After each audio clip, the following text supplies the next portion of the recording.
મરજી, મરજિયાત, ફરજિયાત અને હાજરી બહુ મોટો શબ્દ છે. હાજરી મહાત્માઓ માટે છે. મહાત્માઓ એટલે જે ગેરહાજર રહેવાના સ્વભાવવાળા હતા એમને હાજર થવાનો હવે અવકાશ મળ્યો એટલે હાજરી આપવી જ પડે એમને.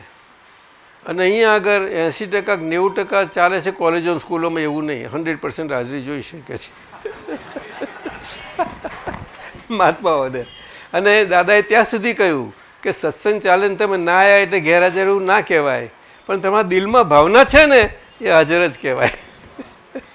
પછી સંજોગો તો સંજોગો જ છે, તો જ્ઞાનીને છે કોઈને નહીં છોડે, કોઈને ના છોડે. તીર્થંકર ભગવંતને ના છોડે તો કોને છોડશે? કોઈને ના. આ 63 સલાહકા પુરુષ કોઈ સમજ પુરુષો તો પણ ના, કોઈને ના છોડે સંજોગો. સમજાયું ને? પરંતુ સંયોગો એ વિયોગી સ્વભાવના છે. એ જ્ઞાન ધીમે ધીમે આપણામાં સ્ટેબલ થતું જતું જાય, સ્થિર થતું જતું જાય, તો ગમે તેવો સંજોગ આવશે ને એમાં ધીરજથી એમાંથી નીકળી જવાનું આપણને કેળવાતા જઈશું. આપણે કેવા કેળવાતા જઈશું. એટલે આપણામાં જેટલી રોંગનેસ છે એ રોંગનેસ નીકળતા આપણામાં કરેક્ટનેસ આવતી જતી જશે. એટલે ધીમે રહીને, પણ એકદમ નહીં થાય.